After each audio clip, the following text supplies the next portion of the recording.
안녕하십니까. 이 시간에도 실제 사주 명조를 가지고 실존 사주를 가지고 그 사주의 특징과 또 구조 분석을 해보도록 하겠습니다. 명은 곤명입니다. 신미생, 계사월, 병자일, 계사시. 사실 이러한 명조는 초보자들도 한눈에 금방 들어오는 사주입니다. 그 이유는 어떤 격이 분명하고 명조가 간결하기 때문에 금방 눈에 들어오는 사주라서 그 특징 큰 틀에서는 바로 한눈에 파악이 되는 사주다 이렇게 보면 됩니다. 자, 병화일간 주인공이 4월에 출생했고 사시에 태어났죠. 그러면은 일명 4월 월지를 이제 우리가 격을 잡는 자리로 봤을 때에 음양론, 육친론으로는 당연히 비견달이죠. 그러나 이제 또 우리가 비견을 양가는 녹지라고 해가지고 녹격이라고 해가지고 따로 이렇게 걸록격이다 해서 구분을 하는 경우도 있는데 굳이 그런 거 비견이 녹이고 녹이 비견이고 겁자라고 할지라도 굳이 그렇게 크게 의미를 둘 필요는 없습니다. 그냥 덕령덕지 됐다 이렇게 그냥 봐도 보고 그 다음에 전체를 살피는 게 중요하지 녹격이다 겁격이다 이런 거 굳이 깊이 논하지 않아도 됩니다. 그래서 병화가 4월에 사시 정도 되면은 말 그대로 덕령덕지했으니까 우리가 신강의 명조죠. 그런 상태라면은 신강사주는 관, 재, 식 어떤 거든 다 수용한다. 다 어떤 것이든 용할 수 있다. 내가 취용할 수 있다라는 뜻입니다. 그런데 이 명조는 관이 투관되어 있어 관이 양립되어 있네요. 그러니까 어찌됐든 관도 평관, 정관 나누지만도 신강한 사주는 평관도 취용하고 정관도 취용하는데 조금 차이는 있을 뿐이죠. 그래서 이 운명은 정관을 취용할 수 있는 사주다 이렇게 보면 됩니다. 투가 되었다고 다 취용하는 게 아니라 근거가 자일에서 개수가 그래도 지지에 근을 가지고 있으니까 충분히 취용 가능하죠. 거기다가 또 연지 정제가 또 재생관도 가는 간길이 먼저 통합니다. 간지 소통도 중요하지만 가는 간길이 작용력이 있고 지는 지길이 우선 작용한다라는 것도 명리 어떤 분석에 있어서 사주 분석에 있어서는 분명히 염두에 둬야 될 부분이다 이렇게 보면 됩니다.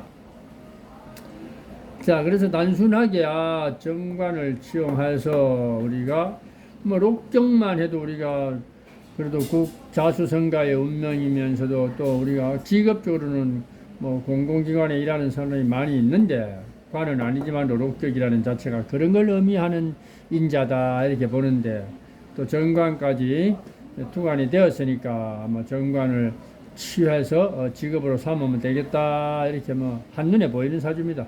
그래서 서두에 말씀드렸듯이 이런 사주는 초보자도 금방 한눈에 단 몇 초 만에 눈에 들어오는 사주다라고 보면 됩니다.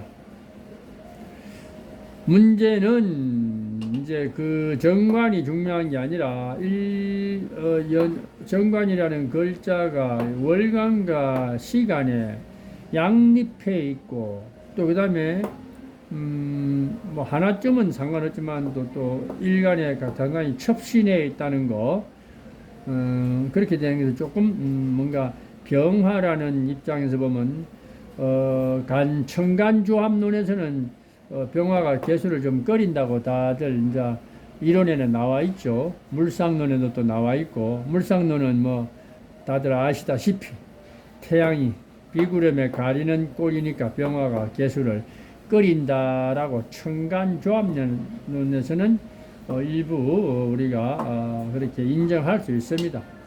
그러나 그것 또한 반은 맞고 반은 틀리다. 어차피 모든 육친 체계가 정관, 평관, 정제, 편제, 뭐 재성은 뭐 그렇다고 쳐도 식신상관도 구분을 하는 입장인데, 그래서 정관이라는 인자는 길신에 불리고 또 편관이라는 인자는 흉신에 불리지만도 상황에 따라 다 다르긴 하다. 그래도 확률적으로 정관은 정관이고 편관은 편관인데, 그 정관일지라도 이렇게 양립해서 양투하고 첩신에 있으면은 병화 아닌 다른 어떤 오행일지라도 부담스럽고 그다지 뭐 반기지는 않는 현상이다. 그래서 정관이든 편관이든 똑바로 한 군데 있는 것이, 그것이 합리적이고 마땅하게 치용할 가치가 있다, 이렇게 봅니다. 그러나 이 경우는 병화 일간이 4월에 사시에 또 미년에 태어난 미도 원래 이렇게 한여름을 상징하는 글자이기 때문에 사오미와 연결되면서 병화에 건이 됩니다. 충분히 건이 되니까 그것도 인정해서 전체를 사잡아 봤을 적에 비록 정관이 양립하고 양투되어 있더라도 그것마저도 병화는 수용 가능하다. 그러나 세밀한 부분에 있어서는 분명히 양쪽에 첩신해서 양투가 안 되어 있으면은 그것은 병화 입장에서 분명히 부담스러운 것은 맞다라고 인정하면 됩니다. 뭐 개수가 대단히 뭐 그렇게 강렬한 어떤 그런 병화를 통제력을 가지고 있는 건 아니지만도 월간이 있는 개수 같은 경우는 요 연간의 신금이 또 가는 간길이 이렇게 금생수하는 모양도 조금 병화 입장에서는 기분 나쁜 그런 어떤 꼴이 되어 있습니다. 이 명조를 오늘 올린 것은 다름이 아니라 분명히 정관을 갖다 치용하고 그대로 가고 있는 운명이고 또 일찍이 공문에 입문을 해서 그 길을 가고 있는데 뭐가 문제냐?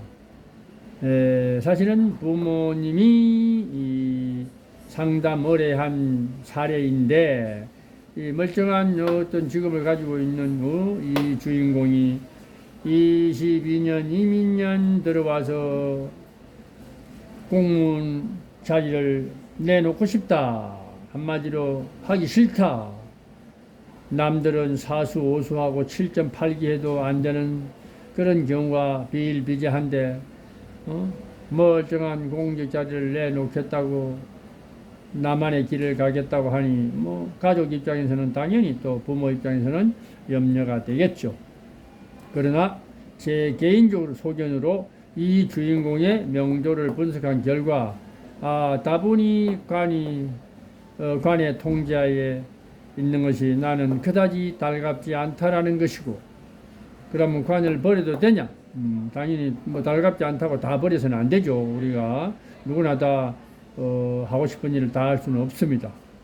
그래도 내가 가지고 있는 역량에 맞는 어떤 진로, 직업을 갖고 살아가지, 힘들어도 살아가야 하는 것이 우리의 인생사인데, 이 경우는 병화 주인공이 4월의 사시에 미년에까지 태어난 이런 어떤 병화라는 어떤 그런 특징을 가지고 활동적인 자유로운 어떤 그런 사회 활동을 충분히 잘 할 수 있는 뭔가 에너지를 가진 자로서 이런 관성의 통제 속에서 살아가기란 그다지 달갑지 않은 것은 인정됩니다.